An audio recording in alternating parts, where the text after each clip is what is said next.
naman, todo suporta ko sa mga pagdinig at panukalang ito na aking pang dinala at pinaabot hanggang sa Cotabato City, sa Marawi City, at ng Tawi-Tawi, ay hindi lang natuloy. Kami ay dapat pupunta pa sa Sulu, pupunta pa kami sa Zamboanga.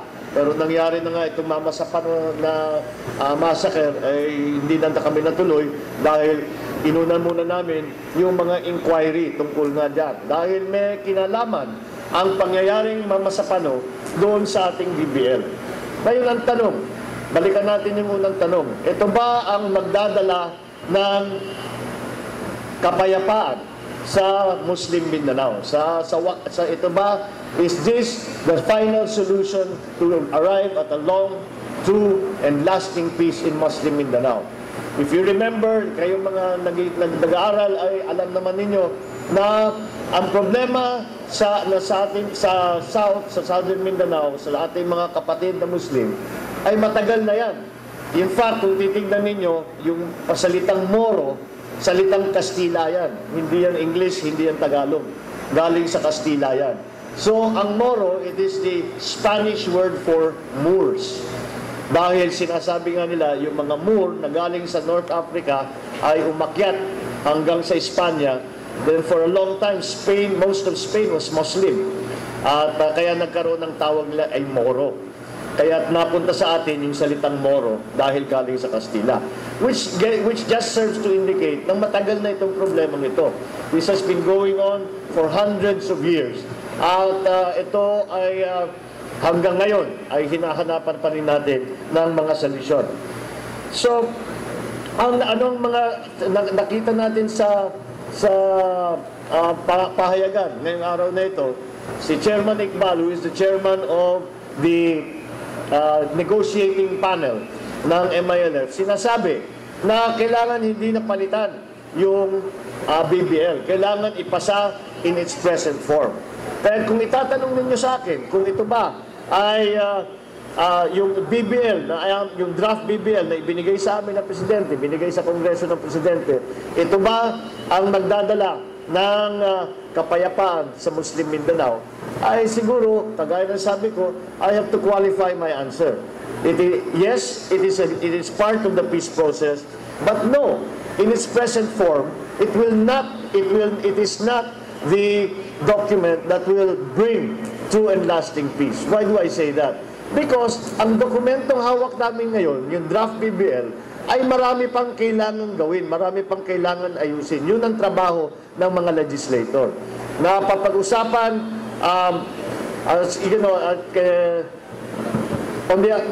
if Congress will be made to accept hook, line, and sinker the draft BBL exactly as proposed and presented to Congress by the Executive Department, ay palagay ko hindi maaaring mapasa sa ating Kongreso. The Congress, both houses, the House of Representatives at saka sa Senado. Ito ay dahil mula sa ating mga naging pagdinig sa Kongreso, may mga naisawalat na nakita tayong mga bahagi ng panukalang batas na maaaring sumalungat sa ating saligang batas.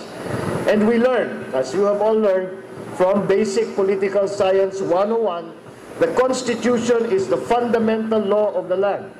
It is the primordial and foremost law of our nation, being the symbolic product of the sovereign will of the Filipino people, and to which all the enactments from the Legislative Department, the Executive Department should be subordinated. Kapag ang anumang batas ay nagmumula sa ating Legislative Branch o sa Executive Branch ay mapatunayan na kumukontra o sumasalungat sa ating saligang batas, hindi makakatubilin ang ating Supreme Court na ipawalang bisa ito at tratuhing null and void. Sa pag-aaral ninyo, siguro nabasa na rin ninyo, nagkaroon na ng first attempt ng panahon ni GMA, ang tinatawag na MOA-AD. This was another attempt to establish the Bangsamoro territory. Pero ang nangyari doon ay sinalin ito sa Supreme Court at sabi ng Supreme Court unconstitutional, and therefore that law was struck down. Hindi na nga natuloy. Ngayon, hindi naman pwede na magsawalang bahala lamang ang Kongreso at sa pagsabatas ng panukalang ito. May responsibilidad din ng Kongreso sa taong bayan sa ilalim ng ating saligang batas, lalo na kung may makikita tayong mga bahagi na maaaring maging labag sa saligang batas. Maging sa mga pagdinig ni Senator Miriam Defensor Santiago, ang aming resident constitutionalist sa Senado, lumabas din ang mga partikular na kontrobersyal na detalye ng itong panukalang BBL. For example, legal issues as to whether or not the Bangsamoro constitutes a state within a state. Now, there is a difference. May mga subtle differences ito. Kasi yung sub-state within a state, maaari yun. But as long as it is a sub-state. Pero merong mga nagsasabi, pag binasa mo yung BBL, ang ginagawa ay isang bansa sa gitna ng Pilipinas. Kaya't hindi po pwede yun. Dahil tayo, Pilipinas, hindi naman natin pwedeng hatiin, hindi naman natin dapat hatiin.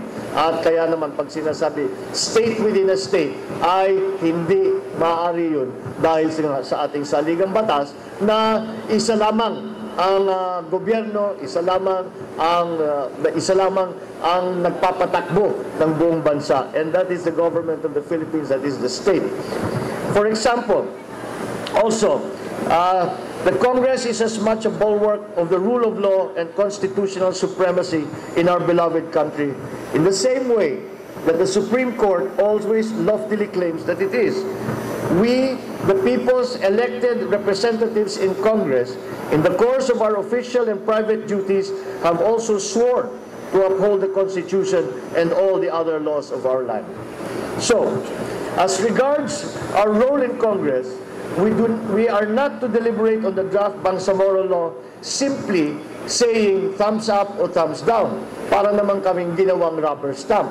Hindi yan ang trabaho ng legislature. We are here to study and evaluate the proposal and to exert all efforts to adopt and make it as our own, as a constitutionally mandated lawmaking body, and ultimately produce a national legislation beneficial for the entire Filipino people. The most immediate challenge to Congress right now is to be able to find justification under the Constitution that can warmly and perfectly receive and accommodate the institutional changes in our government system contained in the Bangsamoro Bill.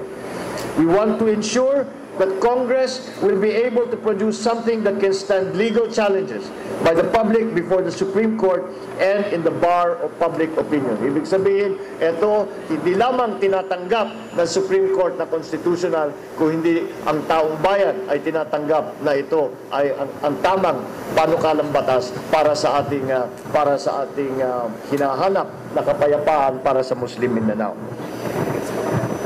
We in Congress, especially me, want to make all our time and effort worthwhile and possibly avoid yet another cycle of exasperation and frustration on the part of our advocates and for freedom and peace in Mindanao and our beloved country.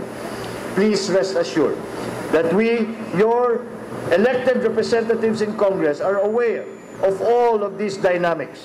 As chairman of local government, the local government committee in the Senate, I assure our Muslim brothers and sisters and the entire Filipino people that we will not stop until we find the most effective and also the most acceptable and allowable solutions under the law and Constitution.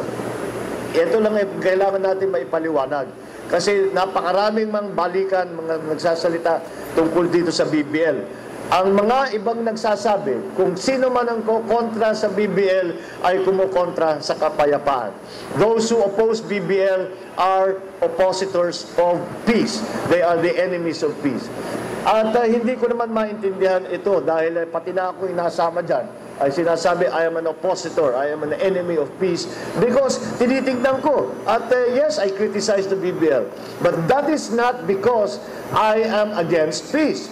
On the contrary, kaya namin gustong gawing perfect yung BBL ay para magkaroon na tayo ng paraan na isang gobyerno na sa Bangsamoro na government na talagang magdadala ng kapayapaan. Kung hindi maayos ang batas, hindi rin magiging maayos ang patakbo, gulo na naman ang aabutin natin. Our commitment is not to a piece of paper. My commitment is not to a piece of paper. My commitment is not to a law. My commitment is to peace. That we have to make the BBL a true instrument of peace. Na hindi lamang basta't binigay sa amin, sasabihin namin, sinabi sa amin na ito ay pinakamagandang gagawin. Palagay ko, kung meron naman kami nakikita na dapat palitan, na dapat ayusin, na dapat magandahin, ay kailangan namin gawin yun. Yan ang gawain ng isang legislator. Hindi lamang basta tinanggap namin, sinabi sa amin na maganda, ipapasa namin. Kailangan din namin makita. Kasi kung hindi namin ayusin, halimbawa, maraming nagsasabi na maraming provision at ang mga kasama dito sa BBL na hindi naman constitutional. Ngayon, kung hindi namin ayusin yan, number one, hindi namin ginawa yung trabaho. Pangalawa, pag naipasa, ay pag na-challenge sa Supreme Court, mawawala na naman yan, wala rin tayo nakuha. So, balik na naman tayo sa gera sa Muslim Mindanao. Kaya hindi maaaring yung maraming nagsasabi, hindi dapat palitan. Kahit isang salita dyan sa BBL ay hindi maaaring palitan. Paano naman yun? Kapag may nakita nga kami ng mga mistake at saka meron mga nakikita na labag sa saligang batas, kailangan namin ayusin. Bukod pa niyan, ay meron, bago pa nangyari itong mga mamasapan, hindi nyo pa naiisip yung BBL, umiikot na nga kami sa Mindanao at nag-hearing, conduct kami ng mga hearing. At itong, ang mga bumabalik, ay marami pa rin problema yung BBL. If we pass it as it is, the Bangsamoro government will not function. Bakit? Paano ko sinasabi yun?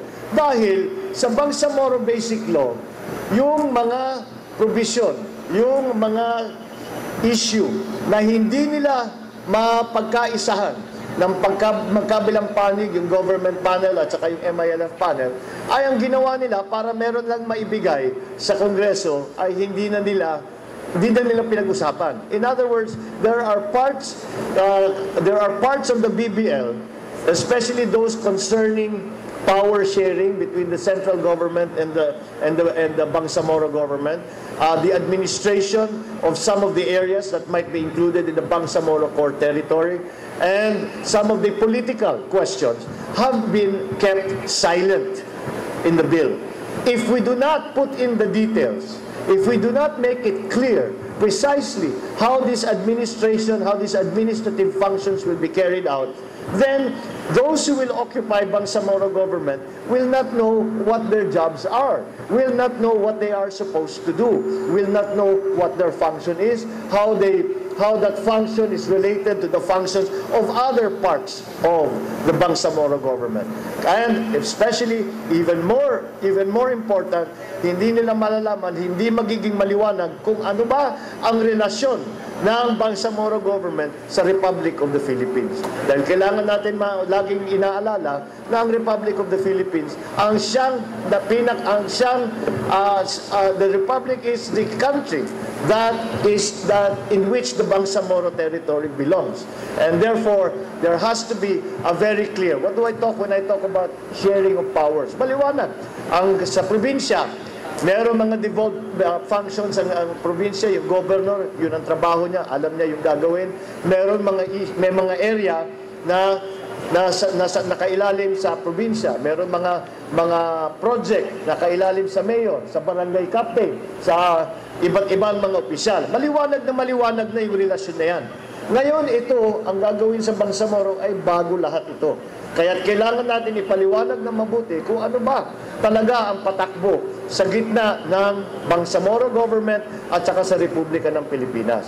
Kaya tinatawag state within a state, kung minsan may mga aspeto, there are aspects of the Bangsamoro law where somehow the Bangsamoro government is on equal footing Sinasabi, nangyari ito kasi doon sa hearing namin, tinanong ko, meron kasing may provision dito yung Bangsamoro Police. Kung paano magkakaroon daw ng Bangsamoro Police, at yung Bangsamoro Police ay sa ilalim sa Chief Minister. Yung Chief Minister ang namumuno ng Bangsamoro government. At so the operational control of the Bangsamoro Police will be under the Chief Minister. Ngayon, sa lahat ng ibang LGU, sa lahat ng ibang local government units, hindi ganyan ang sitwasyon. Ang governor ay walang operational control sa police. Ang operational control ng police ay sa provincial director hanggang sa regional director hanggang sa krame, sa kanilang headquarters.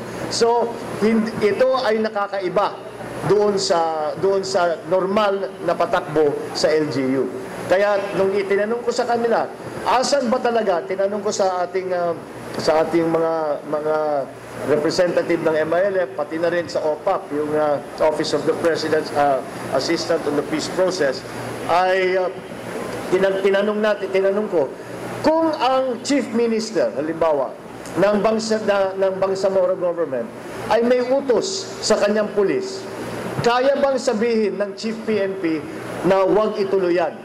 Can the Chief PNP countermand the order of the Chief Minister? Ang sabi sa akin ay, well, of course, it is still under the General PNP, pero kung hindi nagkakatugma ang mga orders sa krame at saka sa Chief Minister, this will be negotiated. Hindi maaari yan. You do not negotiate. You do not negotiate with your superior officers. Pag inutos ng inyong superior officer, kailangan nyo nang itutuloy, gagawin ninyo. And to be negotiating with the Republic of the Philippines means that you are recognized as a state yourself. Kasi bakit ka makikipag-usap, makikipag-negotiate sa Republika, sa bansang Pilipinas, kung hindi ka bansa din? So it will only,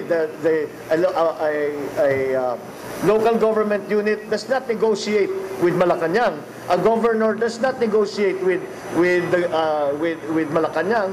The mayors do not negotiate. Well, they do negotiate, but the order in which these things are done is very well understood. Kaya ito yung itong mga issue, isa lang yan. There are many other issues that need to be clarified in the Bangsamoro Basic Law.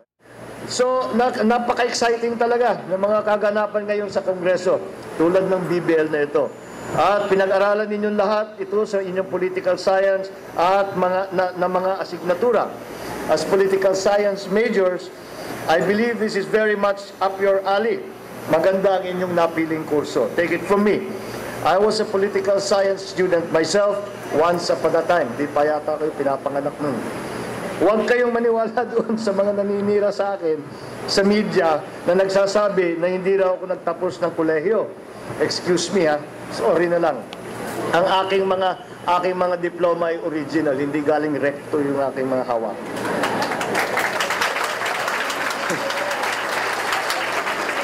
Cognizant of the potential rewards offered by the course, I even convinced my son to take up political science in his university. Maganda kasi ang political science dahil maintindihan natin ang interaksyon at ugnayan sa pagitan ng sambayanan at ng pamahalaan at ng iba't ibang pang mga puwersa sa ating lipunan. Kaya kayo ay mapalad na nakakapag-aral ng political science, na magtuturo sa inyo ng kaalaman tungkol sa mga teorya at nagbibigay ng basihan at legitimacy sa istruktura ng ating pamahalaan para pangasiwaan at pangalagaan ang ating kapakanan kasama ng ating mga kapatid sa Muslim Mindanao. With your sharp and incisive political analysis of the issues presented by the BBL, as well as instilled in you by your study of political science, you must also develop and hone practical skills and competencies in order to bring the theory that you learn in the classroom to the everyday life, to the work that you will one day undertake. So, study the BBL. It is a mahaba-haba itong batas na ito. It is one of the longest, it is the longest proposed draft bill na nakita namin at medyo komplikado dahil hindi simple ang ating ginagawa. Ang ginagawa natin ay nagtatayo tayo ng bagong pamahalaan na kung yung klase ng pamahalaan ay ngayon pa lang natin makikita. Yung mga LGU, iba ang pagka-organize, yung Bangsamoro, iba ang pagka-organize. Ngayon, kung balikan natin yung unang tanong, will the BBL bring true and lasting peace in Muslim Mindanao? That is the ultimate question. And the answer to that ultimate question is a qualified yes again. Always qualified. Dahil komplikado nga eh. And the reason that I say that is that I truly believe that the Bangsamoro Basic Law is a very important part of the peace process. Ito ay magiging importanteng bahagi ng proseso ng kapayapaan. Ngunit, ito, kung BBL lamang ang ating gagawin, sa palagay ko kulang. Dahil kagaya ng sabi ko, bahagi lamang ng proseso. Kulang pa rin ang pangangailangan ng ating mga kapatid sa Muslim Mindanao. Bakit ko sinasabi yun? Dito sa pag-aaral ninyo sa BBL, balikan ninyo hanggang noong 1974, the Tripoli Agreement was signed dahil sinusuportahan ng Libya ang laban sa Muslim Mindanao noong 70s. Kaya nagpadala tayo ng delegasyon, pinangungunahan ng aking ina, na pumunta sa Libya, nakipag-negotiate sa kay Gaddafi, siya ang namumuno ng Libya noon, at nagkaroon ng tinatawag na Tripoli Agreement. At naging bunga ng Tripoli Agreement ay yung tinatawag na self-determination and these autonomous regions. Nung panahon na yon, ay hindi isang buo kung hindi dalawang ibang autonomous regions. So that is a form that is similar to the idea of autonomy that we have in the BBL. But what happened after? Ano pa ang kasama dun sa Tripoli Agreement? Hindi lamang yung pagpatayo ng autonomous regions, kung hindi ang pagkikilala na ang gulo na nanggaling sa Muslim Mindanao na ilang daang taon na natin hinaharap ay dahil ang pakiramdam ng mga ating kapatid na Muslim na Pilipino ay sinasabi nila hindi naman sila inaalagaan ng Maynila. Hindi naman sila tinutulungan ng Maynila. At ang Maynila, ang tinutulungan lamang ang Luzon at saka Visayas, at yung mga Muslim ay hindi naman binibigyan ng pansin. At may katotohanan din ito. Kaya anong sinabay doon sa Tripoli Agreement? Hindi lamang yung pagpirma ng agreement, hindi lamang ang pagtaguyod ng mga autonomous regions, kung hindi ang pagsimula ng napakalaking development program para sa Muslim Mindanao. Naglagay ang gobyerno, naglagay ng maraming magagandang kalsada, naglagay ng maraming eskwelahan, naglagay ng maraming infrastruktura para makabangon ang ating mga kapatid na Muslim. And so, that is the point I am making is that, yes, the BBL is important, but it is not the only thing that we need to do for true and lasting peace. For true and lasting peace, that we must continue to help our Muslim brothers, that they have a stronger voice in Manila, na meron sila, nararamdaman nila na kapag meron silang issue, o meron silang pangangailangan, o meron silang gustong ipaalam sa gobyerno ng Pilipinas, ay sila ay may boses at sila ay pinapakinggan.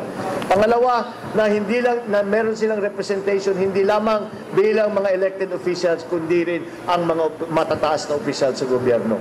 Kaya itong BBL na ating pinag-uusapan, ito ay mahalaga.